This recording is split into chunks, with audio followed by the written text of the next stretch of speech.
दिवाली का त्योहार अब करीब है। दिवाली को देवी लक्ष्मी का त्योहार भी माना जाता है और इसीलिए इस दिन मां लक्ष्मी की पूजा की जाती है। रुपए, पैसे और समृद्धि को लक्ष्मी का रूप माना जाता है। आपने इस लक्ष्मी यानी पैसे के कई रूप देखे होंगे अभी तक, जैसे भारतीय रुपए, अमेरिकी डॉलर्स, ब्रिटिश पाउंड, जापानी येन और यूरोप का यूरो।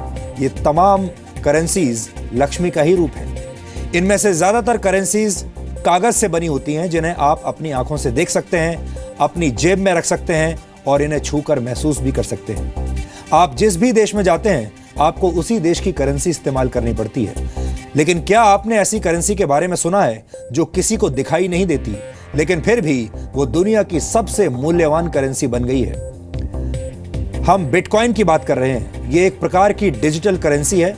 अगर इंटरनेट एक देश होता तो शायद बिटकॉइन इंटरनेट की राष्ट्रीय करेंसी होती। हो सकता है कि बिटकॉइन के बारे में आप में से बहुत सारे लोगों ने नहीं सुना होगा, और जिन्होंने सुना भी होगा उनमें से भी बहुत सारे लोग ये नहीं जानते होंगे कि ये कैसे काम करती है, बिटकॉइन होता क्या है। इसलिए आज हमने तय किया है कि हम दुनिया की सबसे मूल्यवान करेंसी का विश्लेषण आपके लिए करेंगे, क्योंकि इस करेंसी के एक सिक्के की कीमत आज की तारीख में करीब 45,000 रुपए है। यह अलग बात है कि यह सिक्का किसी को दिखाई नहीं देता, क्योंकि यह एक तरह का डिजिटल सिक्का है।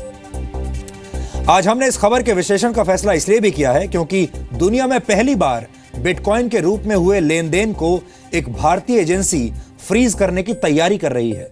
बिटकॉइंस का इस्तेमाल करके ड्रग तस्करों ने पैसे का लेन देन शुरू कर दिया है और अब इस लेन देन की रकम में से करीब 500 बिटकॉइंस को फ्रीज करने की तैयारी भारत के नारकोटिक्स कंट्रोल ब्यूरो ने कर ली है। हम आपको बता दें कि एक बिटकॉइन की आज की कीमत 45,000 रुपए है। इस हिसाब से जब्त की जाने वाली रकम होगी करीब 2 करोड़ 25 लाख रुपए। आप ये जानना चाह रहे होंगे कि आखिर ये बिटकॉइन है क्या, ये कैसे काम करता है और क्यों दुनिया भर के लोग बिटकॉइंस खरीदना चाहते हैं। हम इन सभी सवालों के जवाब आज आपको देंगे। बिटकॉइन दुनिया की पहली डिसेंट्रलाइज्ड क्रिप्टो करेंसी है, जो खास तौर पर डिजिटल दुनिया के लिए बनाई गई है। बिटकॉइन का इस्तेमाल पूरी दुनिया में कभी भी और कहीं भी किया जा सकता है। बिटकॉइन के जरिए कोई भी व्यक्ति दुनिया में किसी भी दूसरे व्यक्ति को रकम भेज सकता है, पैसा भेज सकता है। और सबसे बड़ी बात यह है कि इसके लिए किसी बैंक या थर्ड पार्टी एजेंसी की मदद नहीं लेनी पड़ती। यानी आप जो भी पैसा किसी को भेजना चाहते हैं, उस पैसे को सीधे अपने बिटकॉइन वॉलेट से दूसरे व्यक्ति के बिटकॉइन वॉलेट में ट्रांसफर कर सकते हैं। इस तरह से पैसा ट्रांसफर करने पर आपको सिर्फ 2.5 सेंट यानी करीब 1 रुपए 67 पैसे की फीस देनी होती है, जो कि बहुत ही कम है, मामूली है। दुनिया भर में इस वक्त लाखों लोग साधारण करेंसी की जगह बिटकॉइन का इस्तेमाल कर रहे हैं। अभी दुनिया में पैसों के कानूनी लेन देन के लिए बैंक्स का इस्तेमाल करना पड़ता है। यहां तक कि किसी देश में कितनी करेंसी का सर्कुलेशन होगा, ये भी बैंक और वहां की सरकारें तय करती हैं। लेकिन बिटकॉइन एक ऐसी व्यवस्था है जिस पर किसी एजेंसी, बैंक या सरकार का नियंत्रण नहीं है। बिटकॉइन के तहत लेन देन सीधे 2 लोगों के बीच होता है। यह लेन देन, आर्थिक लेन देन, पूरी तरह से एनक्रिप्टेड होता है, यानी यह पैसों के लेन देन का एक सुरक्षित और सुपर फास्ट तरीका है। लेकिन इस आर्थिक लेन देन की प्रक्रिया में आपके वॉलेट में नोट्स नहीं आते, करेंसी नहीं आती, बल्कि कुछ डिजिटल कोड्स आते हैं और यही कोड्स आप तक पहुंची हुई रकम होती है। अब आपको बताते हैं कि बिटकॉइन की अर्थव्यवस्था कैसे काम करती है। 5 वर्ष पहले तक एक बिटकॉइन सिर्फ 6 रुपए का था, लेकिन आज एक बिटकॉइन 45,000 रुपए का हो गया है। बिटकॉइन की शुरुआत आज से 7 वर्ष पहले 3 जनवरी 2009 को सतोशी नाकामोतो नाम के एक प्रोग्रामर ने की थी। लेकिन हम आपको बता दें कि सतोशी नाकामोतो कौन है, ये आज तक किसी को नहीं पता। हालांकि अलग अलग वक्त पर अलग अलग लोग सतोशी नाकामोतो होने का दावा करते रहे हैं, लेकिन बिटकॉइन के असली जनक के बारे में अभी भी किसी के पास कोई पुख्ता जानकारी नहीं है। सतोशी नाकामोतो ने जब बिटकॉइन की शुरुआत की थी, तब उनका मकसद इसे करेंसी में बदलना नहीं था, बल्कि ऐसा सिर्फ ये साबित करने के लिए किया गया था कि बिना किसी थर्ड पार्टी की मदद के भी आर्थिक लेन देन किया जा सकता है, यानी ये सीधे 2 लोगों के बीच भी संभव है। 22 मई 2010 को पहली बार एक पिज्जा के बदले 10,000 बिटकॉइन देने की पेशकश की गई थी। यानी तब एक बिटकॉइन की कीमत सिर्फ 10 सेंट थी या 10 सेंट से भी कम थी। लेकिन आज बिटकॉइन की कीमत कई हजार गुना बढ़ चुकी है। बिटकॉइन के प्रचलन में आने के बाद ज्यादा से ज्यादा लोग अब इसे खरीदने की कोशिश करने लगे हैं और बिटकॉइन की कीमत लगातार बढ़ती जा रही है।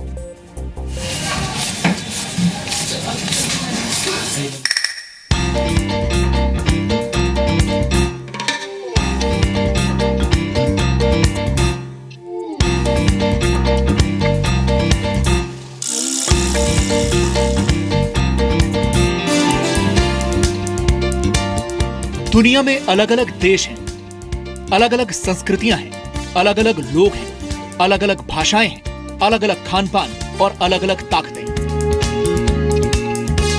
लेकिन पूरी दुनिया में एक चीज ऐसी है जो आपस में सबको जोड़ती है और वो चीज है पैसा।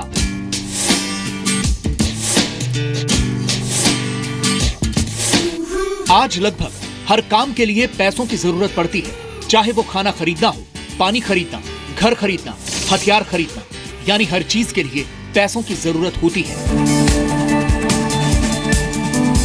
कई लोगों की जिंदगी इस पैसे को कमाने के चक्कर में खर्च हो जाती है। पैसे के लिए लोग मेहनत करते हैं, संघर्ष करते हैं, अपराध करते हैं और यहाँ तक कि लोगों का खून भी कर देते हैं। लेकिन क्या आपने कभी सोचा है कि ये पैसे, ये करेंसी और कागज का वो टुकड़ा जिसे हम नोट कहते हैं, असल में है क्या? दरअसल जो कागज का नोट आपकी जेब में है वो एक तरह का वादा है। वादा है आपको कागज के टुकड़े पर लिखी गई रकम चुकाए जाने का। जब आप ये नोट किसी दुकानदार को देते हैं तो वादे का ये कागज उसके पास पहुंच जाता है और वो दुकानदार बदले में आपको सामान दे देता है। यानी कागज के इस नोट का पूरा मूल्य सिर्फ वो वादा है जो आपसे रिजर्व बैंक ऑफ इंडिया ने किया है। लेकिन जब कागज के यही नोट आप बैंक में जमा कराते हैं तो बैंक उसमें से एक बड़ी रकम दूसरे लोगों को उधार दे देता है, जबकि आपके अकाउंट में आप अपनी जमा की गई रकम देख पा रहे होते हैं। हालांकि असलियत में वो रकम वहां होती नहीं है। उधार लेने वाला व्यक्ति उसी पैसे से सामान खरीदता है और वो पैसा एक बार फिर बैंक में पहुंचता है। बैंक उस पैसे को फिर उधार के तौर पर दे देता है और उस पर ब्याज भी वसूलता है। इस तरह से कागज के टुकड़े पर किया गया वादा अर्थव्यवस्था का सबसे बड़ा वादा बन जाता है। सच यह है कि अगर 3% लोग भी बैंकों में जमा अपना पैसा एक साथ वापस मांग लें तो बैंकों के पास देने के लिए कैश होगा ही नहीं, क्योंकि वो कैश यानी आपके द्वारा बैंक को सौंपे गए नोट एक बड़ी अर्थव्यवस्था का हिस्सा बन गए हैं। और इस पूरी अर्थव्यवस्था पर नियंत्रण है सरकारों का और बैंकों का। यानी सरकार और बैंक के स्तर पर अगर कोई गड़बड़ हो जाए तो आपका पूरा पैसा डूब सकता है। लेकिन बिटकॉइन इसी खतरे और बैंकों और सरकार के इसी नियंत्रण को दूर करने की कोशिश है। बिटकॉइन एक डिजिटल करेंसी है और एक सॉफ्टवेयर है। बिटकॉइन इंटरनेट की दुनिया से जुड़े कंप्यूटर्स के जरिए पेमेंट का नया तरीका है। बिटकॉइन एक ऐसी डिजिटल करेंसी है जो ओपन सोर्स सॉफ्टवेयर पर आधारित है, जिसका आविष्कार सतोशी नाकामोटो ने किया था।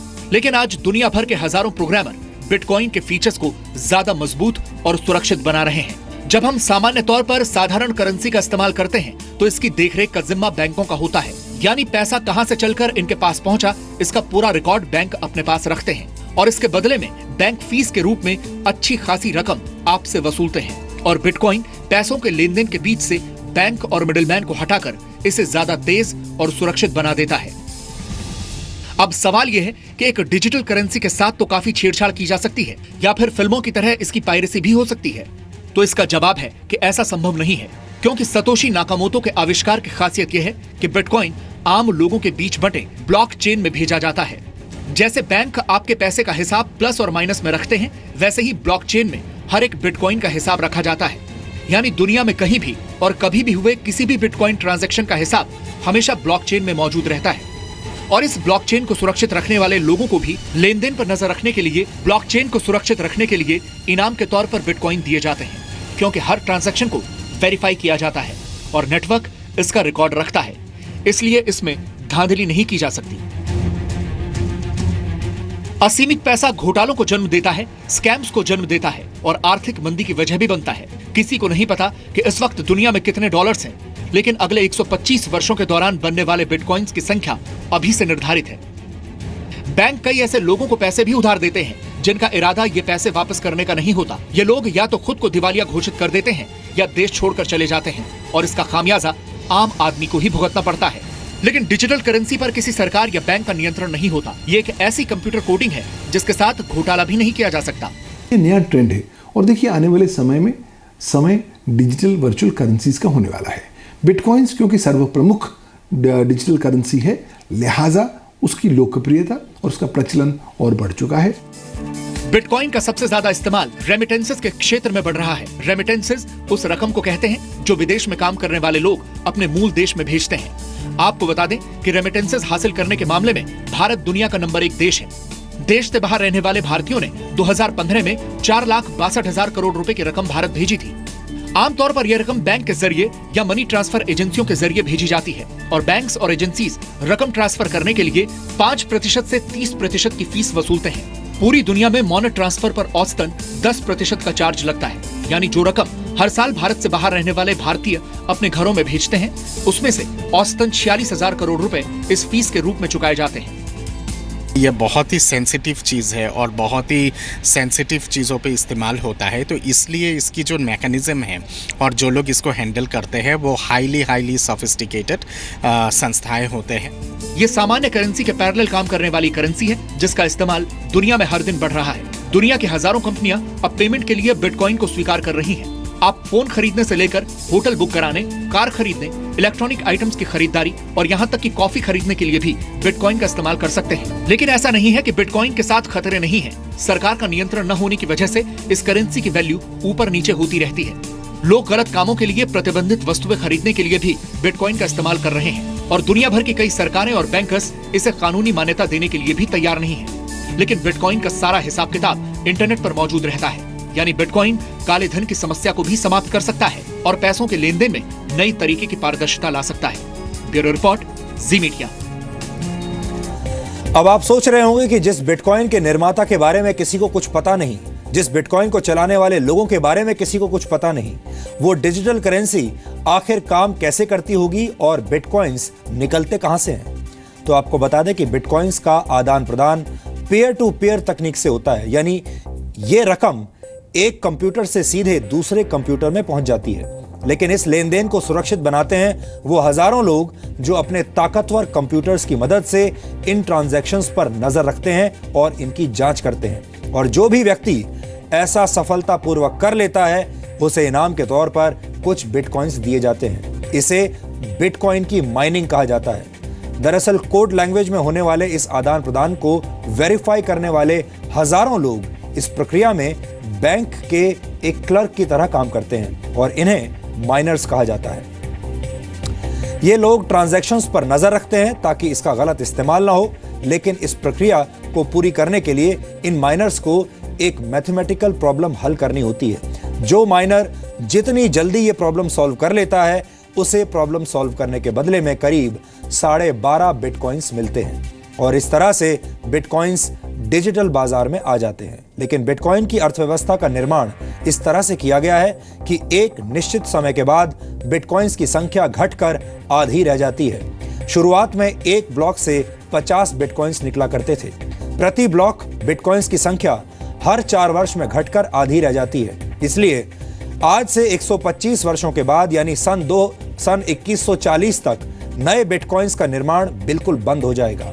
गणना के हिसाब से तब तक दुनिया में कुल 2 करोड़ 10 लाख बिटकॉइंस आ चुके होंगे। बिटकॉइन भविष्य की करेंसी है और भविष्य में खत्म भी हो जाएगी। इसलिए लोगों में ज्यादा से ज्यादा बिटकॉइन खरीदने की होड़ मची हुई है। अगर आपको अब भी ये बात समझ में ना आई हो तो आपको एक उदाहरण की मदद से समझाते हैं। मान लीजिए कि इस महीने भारी मात्रा में सोने यानी गोल्ड की खुदाई की गई हो और उसे सामान्य कीमत पर लोगों में बांट दिया गया। लेकिन अगले महीने सोने की खुदाई आधी रह गई, जबकि खरीदने वाले लोगों की संख्या पहले जैसी ही है। तो ऐसे में सोने की कीमत बढ़ जाएगी और अगर हर महीने ऐसा होता रहे तो सोचिए सोने की कीमत कितनी हो जाएगी। बिटकॉइन की अर्थव्यवस्था भी ऐसे ही काम करती है। लोगों को पता है कि बिटकॉइंस की संख्या लगातार कम होती जा रही है, इसलिए इसकी कीमत लगातार बढ़ती जा रही है। यह डिमांड और सप्लाई का सामान्य फॉर्मूला है। सप्लाई जितनी कम होगी, डिमांड उतनी ही ज्यादा बढ़ेगी। भारत में सन 2015 में एक बिटकॉइन की कीमत 14,000 रुपए थी, जबकि मई 2016 में यह बढ़कर 30,000 रुपए प्रति बिटकॉइन हो गई और आज के रेट के हिसाब से एक बिटकॉइन की कीमत करीब 45,000 रुपए है। एक अनुमान के मुताबिक सन 2018 तक एक बिटकॉइन की कीमत करीब $10,000 तक जा सकती है, यानी आज के करेंसी रेट के हिसाब से 6,68,000 रुपए। दुनिया की बड़ी बड़ी कंपनियां बिटकॉइन की व्यवस्था में निवेश कर रही हैं, क्योंकि ज्यादातर लोग मानते हैं कि बिटकॉइन भविष्य की अर्थव्यवस्था है और आगे चलकर आज के नोटों की अहमियत कम हो जाएगी। इस वक्त दुनिया में करीब 800 करोड़ मोबाइल फोन्स हैं, जबकि दुनिया की आबादी 700 करोड़ है। इसके उलट अभी भी दुनिया में 200 करोड़ लोग ऐसे हैं जिनके पास कोई बैंक अकाउंट नहीं है, यानी वो सभी लोग जिनके पास मोबाइल फोन्स हैं अगर बिटकॉइन का इस्तेमाल करने लगे तो ये दुनिया की सबसे बड़ी बैंकिंग प्रणाली बन जाएगी, और वो भी एक ऐसी बैंकिंग प्रणाली जिसमें किसी भी सरकार या किसी वित्तीय संस्थान का दखल नहीं होगा। वित्तीय लेन देन का सुरक्षित, तेज और आधुनिक तरीका होने के बावजूद बिटकॉइन के अपने कई खतरे हैं और वो भी आज हम आपको बताएंगे। इसलिए बहुत सारे देश अभी तक ये तय नहीं कर पाए हैं कि बिटकॉइन को कानूनी मान्यता दी जाए या नहीं। इसके अलावा एन्क्रिप्टेड होने की वजह से ड्रग्स और हथियारों की तस्करी करने वाले माफिया और दूसरे आपराधिक तत्व भी वित्तीय लेन देन के लिए बिटकॉइंस का इस्तेमाल कर रहे हैं, जो कि खतरनाक है। बिटकॉइंस का बढ़ता इस्तेमाल देखकर कहा जा सकता है कि आने वाले कुछ वर्षों में दिवाली की शाम को होने वाली लक्ष्मी पूजन का तरीका भी हो सकता है बदल जाए, और तब शायद लोग अपने कंप्यूटर्स और मोबाइल फोन्स पर बिटकॉइन के वॉलपेपर्स लगाकर उसकी पूजा करने लगे।